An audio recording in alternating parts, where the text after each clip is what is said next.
The Inca Empire, known as Tawantinsuyu in the Quechua language, was one of the largest and most powerful empires in the pre-Columbian Americas.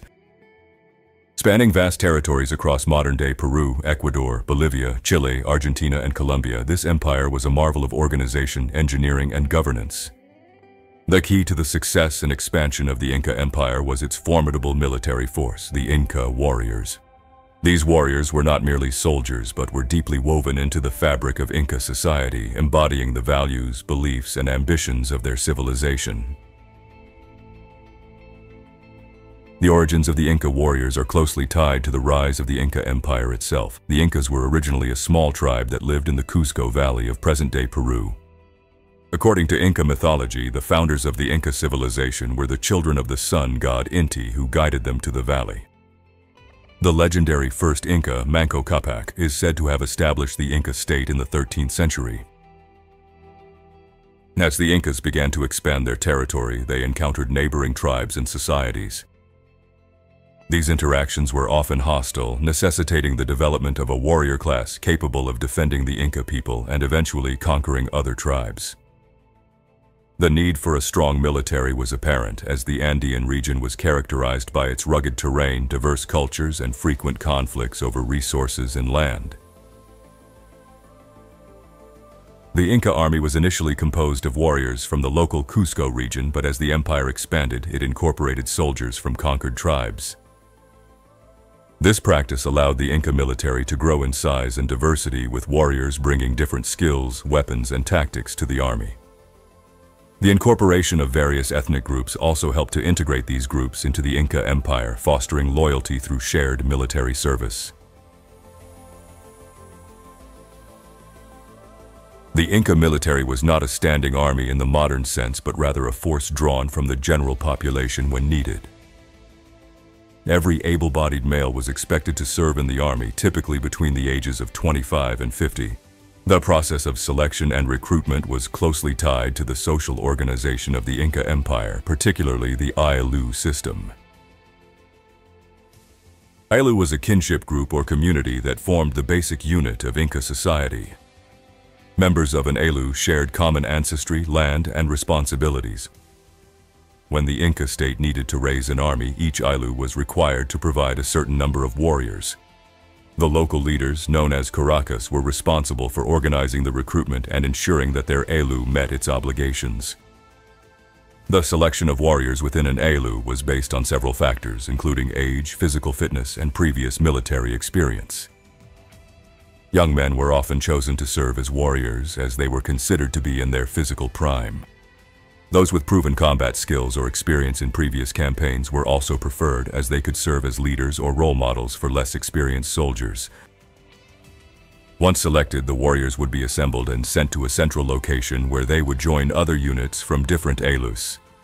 This gathering of forces was a significant event, often accompanied by religious ceremonies and rituals to seek the favor of the gods.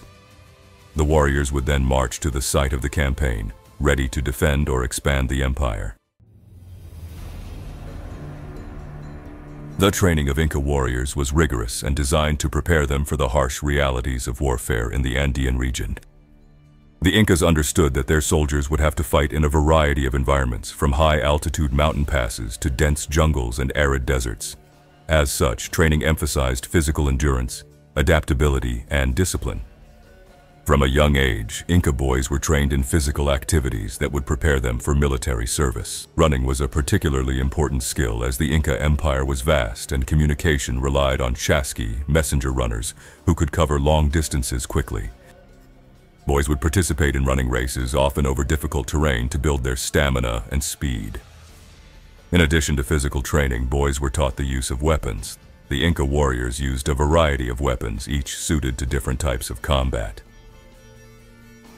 Made of wood or stone, these clubs were effective in close combat. Some clubs had star-shaped heads designed to inflict maximum damage on an opponent. Made of woven fibers, slings were a common weapon among the Incas. They could hurl stones with great force and accuracy, making them useful for both offense and defense. Spears were used for thrusting in close combat or throwing at a distance. The tips were often made of sharpened stone or metal. Although less common than other weapons, bows and arrows were used by some Inca warriors, particularly those from regions where archery was a traditional practice. The champi, a type of axe with a stone or metal blade, was another weapon used by the Incas. It could be used for both chopping and as a bludgeoning tool. Inca warriors were also trained in the use of shields and armor. Shields were typically made of wood, leather, or woven reeds and were used to block enemy blows. Armor was made from materials such as cotton, which was quilted to provide protection while remaining lightweight and flexible. Warriors might also wear helmets made of wood or metal, often decorated with feathers or other ornaments.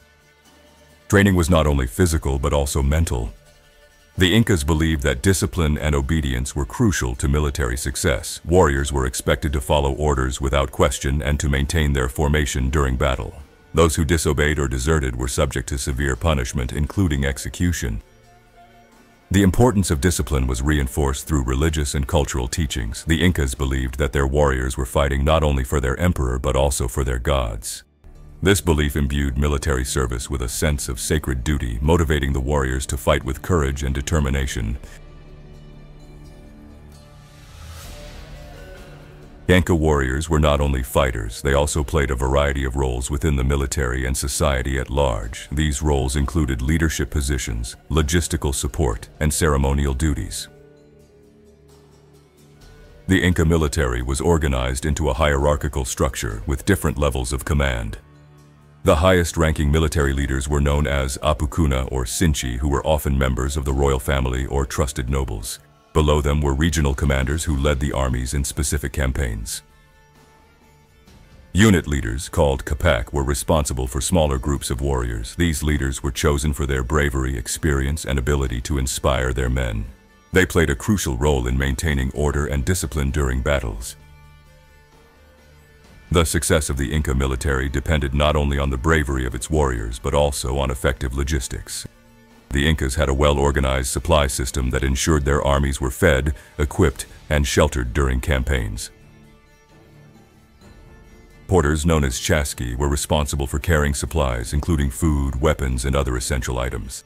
These porters were often drawn from the local population and played a vital role in sustaining the army in the field. The Inca army was also known for its engineering skills. Warriors were often called upon to build roads, bridges, and fortifications as they advanced into new territories. The famous Inca road system, which connected the vast empire, was constructed with the help of military labor. The warriors also built fortresses known as pucaras in strategic locations. These fortresses served as defensive positions and supply depots, providing the army with secure bases from which to operate.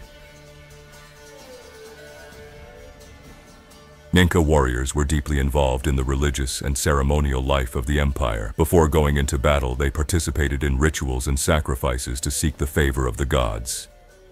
The sun god Inti was particularly important as the Incas believed that their success in battle depended on his blessing. Warriors also took part in ceremonies to honor their fallen comrades. These ceremonies included the offering of sacrifices and the construction of monuments to commemorate the dead. The Incas believed that the spirits of fallen warriors continued to protect the empire and its people. The Inca warriors were known for their adaptability and use of a variety of military strategies and tactics. Their approach to warfare was shaped by the diverse environments of the Andean region and the need to subdue a wide range of enemies. The Incas were masters of psychological warfare, using intimidation and propaganda to weaken their enemies before a battle even began. They often sent messengers to enemy leaders with offers of peace in exchange for submission. If the enemy refused, the Incas would demonstrate their military might through displays of force, such as marching large armies near enemy territory. In some cases, the Incas would capture enemy leaders and display them publicly to demoralize their followers. They also spread rumors and misinformation to create confusion and fear among their enemies. The rugged terrain of the Andes made traditional battlefield tactics difficult, so the Incas often employed guerrilla tactics. These included ambushes, hit-and-run attacks, and the use of the terrain to their advantage. Inca warriors were skilled at using the landscape to outmaneuver their enemies. They would hide in the mountains or forests and strike when the enemy was least prepared. This approach allowed smaller Inca forces to defeat larger and better equipped enemies. The Incas were also skilled in siege warfare. When faced with a fortified enemy, they would surround the stronghold and cut off supplies, forcing the enemy to surrender. The Incas built their own fortresses, such as the famous Sacsayhuaman near Cusco, to protect key locations and serve as bases for military operations. In some cases, the Incas would use engineering techniques to breach enemy fortifications. They might divert rivers to flood enemy positions or construct ramps and ladders to scale walls. One of the key strategies of the Inca Empire was the integration of conquered peoples into the empire. Instead of simply subjugating defeated enemies, the Incas offered them a place within the empire in exchange for loyalty and tribute. This approach helped to create a sense of unity and reduce the likelihood of rebellion. Conquered peoples were often required to provide warriors for the Inca army. These warriors brought their own weapons, tactics, and knowledge, enriching the Inca military and making it more versatile. Despite their formidable skills and organization, the Inca warriors ultimately fell to the Spanish conquistadors in the 16th century.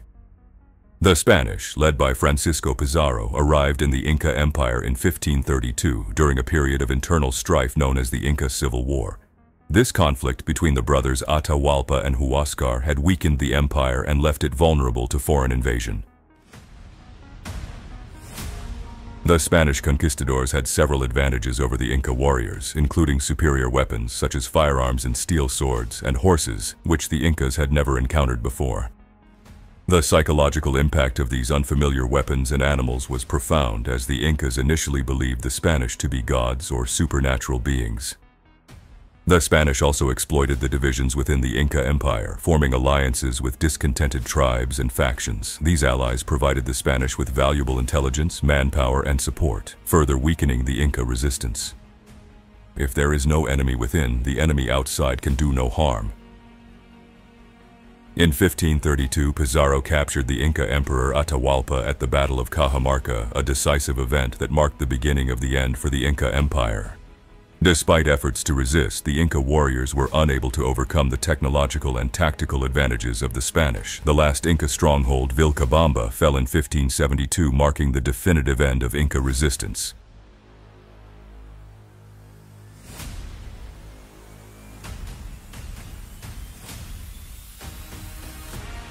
The legacy of the Inca warriors lives on in the history and culture of the Andean region. The Inca Empire, though short-lived, left an indelible mark on South America. The roads, fortresses, and other infrastructure built by the Incas still stand as testament to their engineering prowess and organizational skills. The courage and discipline of the Inca warriors are remembered in the oral traditions and stories passed down through generations. Even today, the descendants of the Incas continue to honor the memory of their ancestors through festivals, rituals, and the preservation of the Quechua language. In conclusion, the Inca warriors were more than just soldiers. They were the guardians of an empire that once stretched across vast and diverse territories. Their origins, training, roles, and strategies reveal a highly organized and adaptable military force that played a crucial role in the rise and expansion of the Inca Empire. Though ultimately defeated by the Spanish, the Inca warriors left a legacy that continues to inspire and captivate those who study the history of the Americas.